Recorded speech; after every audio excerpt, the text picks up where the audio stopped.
Welcome to वाणिज्य गुरु। दोस्तों, आज हम आपको जनरल एंट्री करने के नियम बताएंगे कि जनरल एंट्री का प्रारूप किस प्रकार से बनाया जाता है, जनरल एंट्री में खातों को डेबिट और क्रेडिट किस प्रकार से हम करते हैं।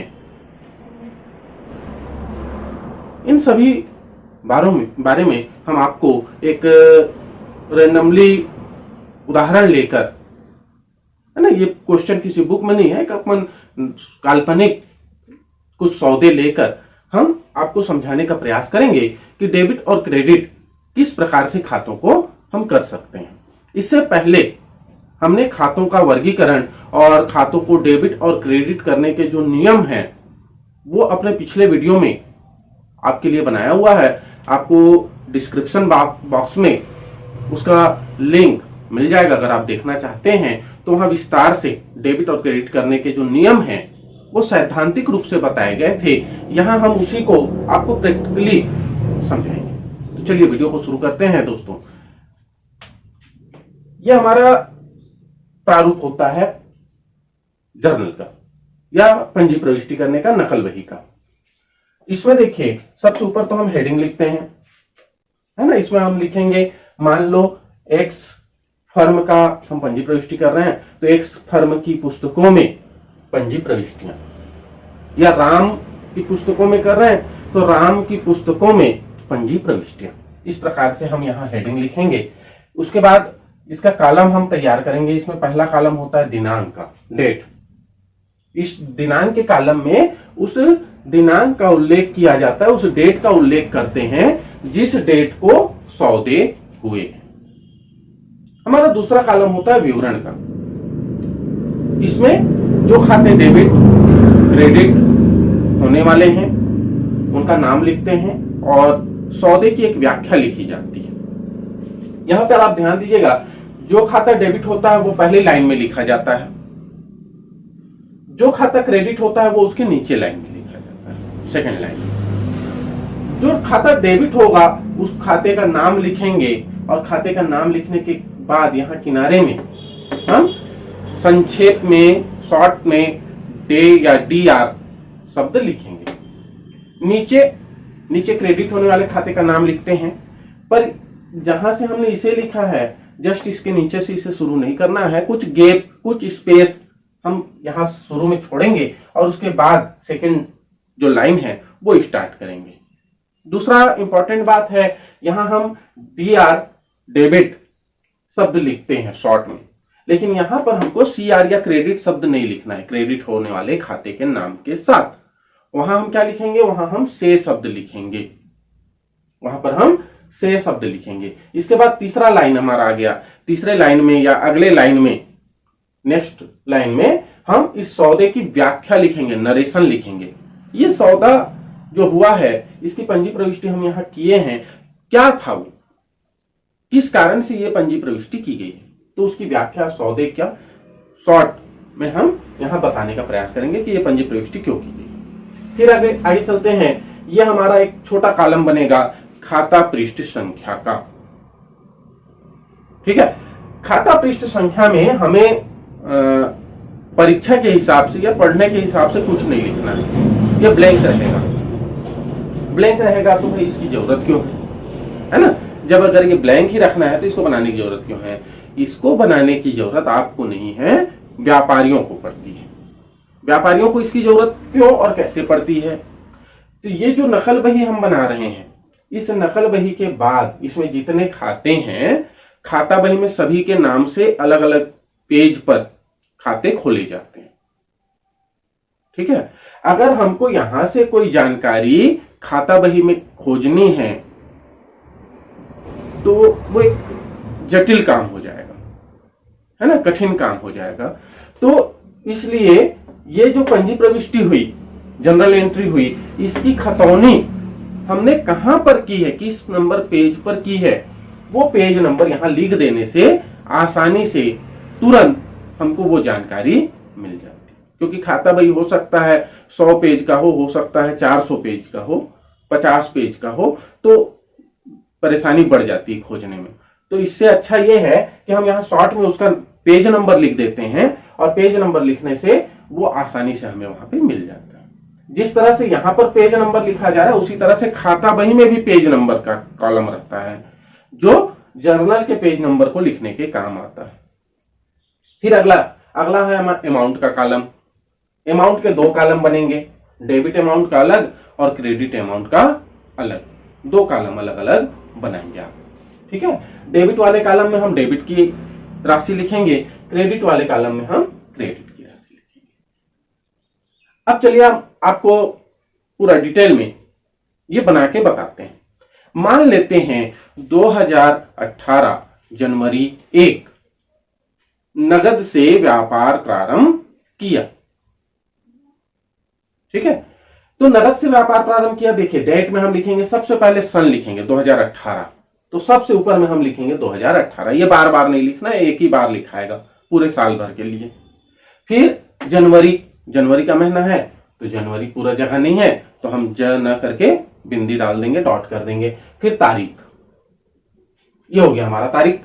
ठीक, फिर हमारा सौदा क्या है, नगद से व्यापार प्रारंभ किया। देखिए हर सौदे के दो पहलू होंगे, दो पक्ष होंगे, जिसमें एक पक्ष पाने वाला होता है और दूसरा पक्ष देने वाला होता है। दो पक्ष होते हैं। ठीक है, एक डेबिट होगा और दूसरा क्रेडिट होगा। कम से कम दो से अधिक हो सकते हैं, लेकिन कम से कम दो पक्ष प्रत्येक सौदे में होते हैं। इसीलिए कहा जाता है कि प्रत्येक नाम के लिए जमा का होना आवश्यक है। नाम मतलब डेबिट और जमा मतलब क्रेडिट। इसे विकलन और समाकलन भी कहते हैं, है ना। प्रत्येक नामे के लिए एक जमा का होना जरूरी है, क्योंकि जितनी राशि से कोई खाता डेबिट होता है उतनी ही राशि से दूसरा खाता क्या होता है, क्रेडिट होता है। ठीक है, तो अब हम देखते हैं कि प्रत्येक सौदा दो पक्षों को प्रभावित करता है। तो इस सौदे में कौन कौन से दो पक्ष प्रभावित हो रहे हैं, उनको सबसे पहले हमें छांटना है। पंजी प्रविष्टि करने के लिए हमें क्या करना होगा, सबसे पहले हमें उन दो खातों की पहचान करनी होगी जो उस सौदे से प्रभावित हुए। पहचान करते हैं, चलो तो पहचान करते हैं। तो एक तो रोकड़ है, एक खाता रोकड़ का खाता है, रोकड़ व्यापार में आ रही है। दूसरा मालिक का खाता है, स्वामी जो पैसा लगा रहा है। ठीक है, तो दो खातों की पहचान हो गई, एक रोकड़ का खाता, दूसरा मालिक का खाता। अब खाते के प्रकार में हमने अपने पिछले वीडियो में डिटेल में इसे बताया है, आप डिस्क्रिप्शन बॉक्स में आपको उसका लिंक मिल जाएगा, आप देखना चाहें तो देख सकते हैं। खाते तीन प्रकार के होते हैं, व्यक्तिगत, वास्तविक और अवास्तविक या नॉमिनल, नाम मात्र का। तो यहां पर रोकड़ खाता जो है वो वास्तविक है। संपत्ति और वस्तुओं के खाते वास्तविक खाते होते हैं, तो रोकड़ खाता वास्तविक खाता है। वास्तविक खाते में डेबिट क्रेडिट करने का नियम है, जो वस्तु आए वो डेबिट होती है और जो वस्तु व्यापार से बाहर जाए वो क्रेडिट होती है।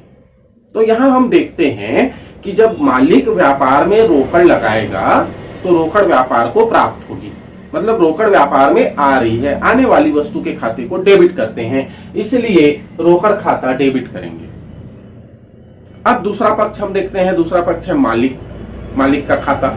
मालिक देने वाला है, व्यक्तिगत खाता है। व्यक्तिगत खाते का नियम है कि पाने वाले को डेबिट, जो व्यक्ति पाने वाला होगा उसे डेबिट करेंगे और जो व्यक्ति देने वाला है उसे क्रेडिट किया जाएगा। ठीक है, तो मालिक देने वाला है तो मालिक का खाता क्रेडिट होगा।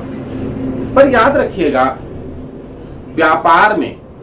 व्यापार के स्वामी के नाम से कोई प्रविष्टि नहीं होती। हम मालिक के नाम से व्यापार में खाता नहीं खोलते हैं। क्लियर है? उसके स्थान पर उसके प्रतिनिधि खाते के रूप में हम पूंजी खाता और आहरण खाते का प्रयोग करते हैं। जब व्यापार में स्वामी पैसा लगाता है तो पूंजी खाते में, और जब पैसा निकालता है तो आहरण खाते में लिखते हैं। यहां पर मालिक पैसा लगा रहा है। पैसा लगा रहा है तो पूंजी खाता में लिखेंगे, पूंजी खाते को क्रेडिट करेंगे। पूंजी खाता भी व्यक्तिगत खाता है, भले ये व्यक्ति नहीं है लेकिन प्रतिनिधि व्यक्तिगत खाते की श्रेणी में आता है। देने वाला है मालिक, इसलिए उसके खाते को क्रेडिट करेंगे। डेबिट के सामने डेबिट की राशि, क्रेडिट के सामने क्रेडिट की राशि। और यहां कोष्टक में हम ब्रैकेट में लिखेंगे नगद से व्यापार प्रारंभ किया। ये इसका शॉर्ट में हम संक्षेप लिख दिया उसका, क्योंकि पंजी प्रविष्टि हमने की है। फिर यहां से यहां तक जो विवरण का कॉलम है उसको हम एक लाइन खींचकर बंद कर देंगे। ठीक है। अब यहां एक चीज ध्यान दीजिएगा, अगर मालिक का नाम मान लेते हैं, है ना, कि रामलाल है, तो इसका मतलब ये नहीं है कि हम जितने भी रामलाल से हमारा लेन देन है उन सबको फ्री में बांट दें। फ्री में बांटे मतलब उनके नाम से तो खाता खोलना नहीं है, उनका हिसाब ही नहीं रखोगे तो फ्री में ना बांटोगे। फ्री में नहीं बांटना है, मालिक के नाम का खाता नहीं खोलना है। दूसरे रामलाल के लिए हम खाता खोल सकते हैं, समझ गया ना। उसी नाम से दूसरे व्यक्ति हैं तो उनके नाम से खाता खुलेगा, मालिक के नाम से नहीं खोलना है। ठीक है। फिर हम दूसरा सौदा देखते हैं। अब पैसा तो आ गया, है ना, व्यापार में पैसा आ गया। व्यापार में पैसा लाके हम उसको रखे तो नहीं रखें, रखे पैसा तो बढ़ेगा नहीं। हमको बिजनेस करना है, व्यापार करना है, तो कुछ वस्तुएं खरीदनी होंगी। हमने नगद माल खरीदा, अब फिर यहां पे दो खाते प्रभावित होंगे, एक माल का खाता और दूसरा रोकड़ खाता। दो खाते प्रभावित हो रहे हैं, दोनों ही वास्तविक खाते हैं, माल भी और रोकड़ भी। अब यहां देखिए दोनों वास्तविक खाते हैं तो सरल हो गया, जो आएगा वो डेबिट होगा, जो जाएगा वो क्रेडिट होगा। तो देखिए जब हम माल खरीदेंगे, क्रय करेंगे, खरीदना मतलब क्रय करना, क्रय करेंगे तो माल वस्तु व्यापार में आएगी। आने वाली वस्तु के खाते को हम क्या करते हैं, डेबिट करते हैं। क्रय खाता को डेबिट कर रहे हैं। देखिए यहां पे होता क्या है, माल खाता। स्टार्टिंग में हम बच्चों को माल खाता समझाते हैं, माल खाता डेबिट।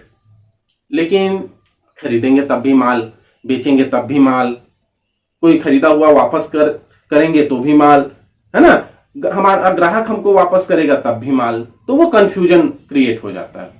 तो उससे बचने के लिए सीधे सीधे आप समझिए कि खरीदेंगे तो क्रय खाते में लिखेंगे, है ना। खरीदा है, वस्तु आ रही है तो क्रय खाता डेबिट, और बदले में रोकड़ देंगे, रोकड़ व्यापार से जाएगी, रोकड़ में कमी आएगी, रोकड़ खाता क्रेडिट होगा तो रोकड़ खाता से, क्रय खाता डेबिट, रोकड़ खाता से। जो भी अमाउंट मान ले, हमने 2000 माना तो 2000 रुपए डेबिट में क्रय खाते के सामने और 2000 रुपए क्रेडिट में रोकड़ खाते के सामने। यहां हम ब्रैकेट में लिखेंगे नगद माल खरीदा, या माल नगद खरीदा, या रोकड़ में माल खरीदा, कुछ भी आपको उसे समझाना है। इसके कोई नियम वो नहीं है कि एकदम जैसा है वैसे ही लिखोगे। फिर यहां बंद कर देंगे विवरण के कॉलम को। फिर आगे चलते हैं। अब देखिए जरूरी नहीं है कि व्यापारी हमेशा नगद माल खरीदेगा, वो नगद के साथ साथ उधार भी लेन देन कर सकता है। अगर उसने अपने थोक विक्रेता से, थोक व्यापारी से उधार माल खरीदा तो उसकी जनरल एंट्री कैसे होगी। मान लेते हैं उदाहरण के लिए सोहन से 1000 रुपए का माल उधार खरीदा, उधार माल खरीदा। अब यहां पे दो खाते प्रभावित हुए, एक कौन, वस्तु माल जो हम खरीद रहे हैं, दूसरा खाता कौन सा, जो देने वाला है सोहन, क्योंकि पैसा तो यूज नहीं हुआ, उधार है तो पैसे का यूज नहीं हुआ, तो दूसरा खाता कौन सा है, सोहन का खाता है, सोहन देने वाला है।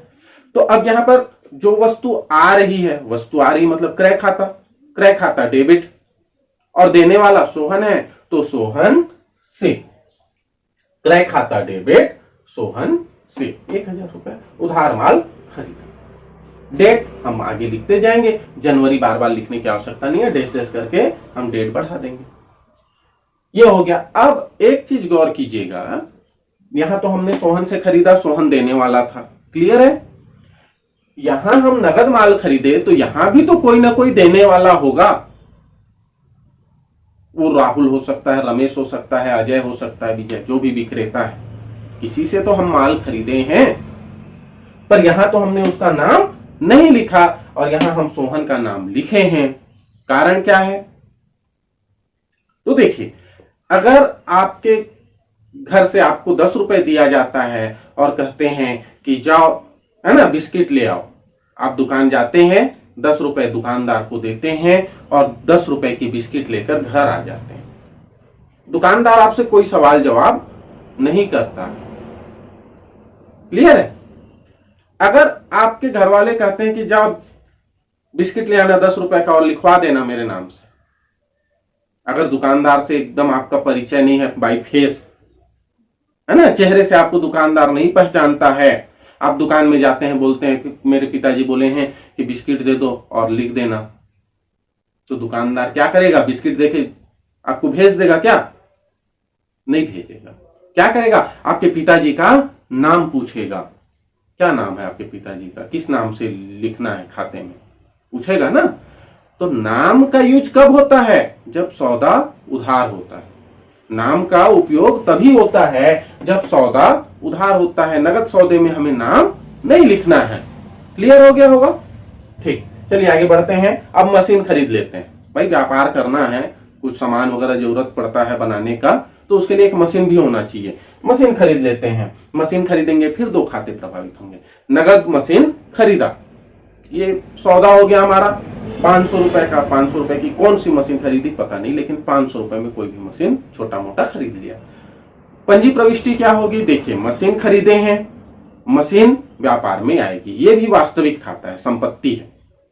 संपत्ति के खाते वास्तविक खाते होते हैं। तो संपत्ति व्यापार में आ रही है, आने वाली वस्तु के खाते को डेबिट करते हैं। संपत्ति या मशीन खाते को हम डेबिट करेंगे। मशीन खाता डेबिट हो गया और बदले में रोकड़ जाएगा। पैसा देंगे ना, तो बदले में रोकड़ देंगे। रोकड़ देंगे तो रोकड़ खाते को क्रेडिट करेंगे। मशीन खाता डेबिट, रोकड़ खाता से। जो नगद सौदे होते हैं, नगद सौदे में आप ध्यान दीजिएगा, जब पैसा मिलेगा तो डेबिट कीजिएगा और जब पैसा देंगे तो उसे क्रेडिट करेंगे। क्लियर है ना? जब लेंगे तो डेबिट करेंगे। ये तो याद रहेगा ना भाई, लेने वाला चीज किसी को भूलता थोड़ी है कोई। जब लेंगे तो डेबिट करेंगे और जब किसी को देंगे तो उस समय उसे क्रेडिट करेंगे। देने के समय मन थोड़ा सा वो हो जाता है ना, तो याद रखिएगा उस समय हम उसे क्रेडिट करेंगे। फिर आगे चलते हैं। अब हमारे यहाँ काम करने वाला मजदूर है, मशीन लाए हैं तो भाई उसको उतारने चढ़ाने लगाने में तो मजदूर लगेगा ना, तो मजदूरी दी। ये हमारा एक सौदा हो गया, 100 रुपए मजदूरी दी। अब यहां पे देखिएगा ना, ये वास्तविक है ना व्यक्ति है। मजदूरी ये नाम मात्र का है भाई। मजदूरी कोई वस्तु है क्या? नहीं। मजदूरी दी का मतलब कोई चीज हमने पकड़ाया क्या किसी को? जैसे ये एक मार्कर है, ये मैं वो कहता हूं कि ये मार्कर है। ऐसी कोई मजदूरी कोई वस्तु होती है क्या? नहीं। वो एक नाम मात्र का अवास्तविक खाता होता है। अवास्तविक खाते का नियम है कि व्यय और हानि डेबिट होंगे और आय और लाभ क्रेडिट होंगे। अगर व्यापार के लिए व्यय है तो डेबिट होगा, है ना, आय और लाभ है तो क्रेडिट करेंगे। मजदूरी दी तो मजदूरी खाता डेबिट होगा क्योंकि मजदूरी व्यय है। अब मजदूरी दी तो मजदूरी कोई चीज तो है नहीं, दिया क्या उसने? दिया तो रोकड़ ही है। जब मजदूर को दिया तो वो मजदूरी हो गई, जब कर्मचारी को दिया तो वो वेतन हो गया, जब मकान मालिक को दिया तो वो किराया हो गया। है तो वो नगद पैसा ही, रोकड़ ही। तो मजदूरी खाता डेबिट, रोकड़ खाता से। ठीक है, यहां लिख देंगे मजदूरी दी। अब माल बेचा हमने, खाली खरीदने के लिए थोड़ी बैठे हैं यार। बेचेंगे नहीं तो लाभ कैसे कमाएंगे, और लाभ नहीं मिलेगा तो व्यापार करने का क्या मतलब। तो मजदूरी के बाद हम माल भी बेच रहे हैं। माल बेचा, जरूरी नहीं इसी क्रम में हो, प्रश्न हमको किसी भी क्रम में मिल सकता है। क्लियर है ना? प्रश्न हमें किसी भी सीक्वेंस में मिल सकता है, जरूरी नहीं है कि जो हम देख रहे हैं उसी में होगा। फिर माल बेचे तो 2 खाते प्रभावित हुए। एक रोकड़, पैसा मिलेगा माल बेचेंगे तो, एक रोकड़ खाता, दूसरा वस्तु का खाता। रोकड़ आएगा और वस्तु जाएगा। तो रोकड़ खाता डेबिट, विक्रय खाता से। खरीदेंगे तो क्रय खाते को डेबिट करेंगे, बेचेंगे विक्रय खाता क्रेडिट होगा। रोकड़ खाता डेबिट, विक्रय खाता से। अमाउंट जो भी होगा वो लिख लीजिएगा। नगद माल बेचा। फिर 18 तारीख, अब उधार माल बेच के देखते हैं, है ना। उधार भी तो बेचना पड़ेगा, नगद नगद में व्यापार नहीं हो सकता। तो उधार माल बेचा, रमेश को माल उधार बेचा। अब यहां रमेश पाने वाला, ठीक है, रमेश डेबिट, पाने वाले के खाते को डेबिट करेंगे, माल बेचेंगे तो रमेश को मिलेगा, रमेश डेबिट, विक्रय खाता। याद रखिएगा, नगद होता है तो रोकड़ खाता डेबिट होता है, उधार होता है तो जो पाने वाला है, जो खरीदा है, उसके खाते को डेबिट करेंगे। दोनों कंडीशन में विक्रय खाता ही क्रेडिट होगा। अगर किसी सौदे में नगद भी है और नाम भी दिया है, रामलाल को नगद माल बेचा, ऐसा लिखा है, रामलाल को नगद माल बेचा, तो यहां पर रामलाल को हमें ध्यान नहीं देना, क्योंकि सौदा नगद है। व्यक्ति के नाम पे हमें कब ध्यान देना है? जब सौदा उधार, नगद सौदे में व्यक्ति के नाम पे हमको ध्यान नहीं देना है। रमेश को वेतन दिया, रमेश से मतलब नहीं है, वेतन से मतलब है, वेतन खाता डेबिट, रोकड़ खाता से रमेश नहीं आएगा। वेतन तो हम हजारों कर्मचारियों को देंगे, सबके नाम से खाते नहीं खोलेंगे, वेतन के नाम से एक खाता खुलेगा। तो जहां सौदे नगद होते हैं वहां व्यक्ति के नाम को ध्यान नहीं देना है। लेकिन अगर हम सुरेश को पैसे दिए तो व्यक्ति तो है ना भाई, वहां कोई दूसरा काम तो हुआ नहीं, सुरेश को पैसे दिए तो सुरेश डेबिट, रोकड़ खाता से। इस तरह से जनरल एंट्री करनी है। उम्मीद करता हूं यह वीडियो आपको अच्छा लगा होगा दोस्तों। अगर अच्छा लगा तो कमेंट करके जरूर बताइए। अगर आपके मन में कोई सवाल है, कोई डाउट है, तो आप कमेंट करके हमें पूछ सकते हैं। वीडियो को अंत तक देखने के लिए धन्यवाद। अगर अभी तक आपने चैनल को सब्सक्राइब नहीं किया है तो अकाउंट के 11 और 12 के क्वेश्चन सॉल्व करने के लिए, अकाउंट समझने के लिए और बहुत सारे मोटिवेशनल वीडियो देखने के लिए प्लीज चैनल को सब्सक्राइब कीजिए। अगर आपने चैनल सब्सक्राइब कर लिया है तो बेल आइकॉन को प्रेस कीजिए और अपने दोस्तों तक शेयर कीजिए। धन्यवाद दोस्तों। जय हिंद, जय भारत।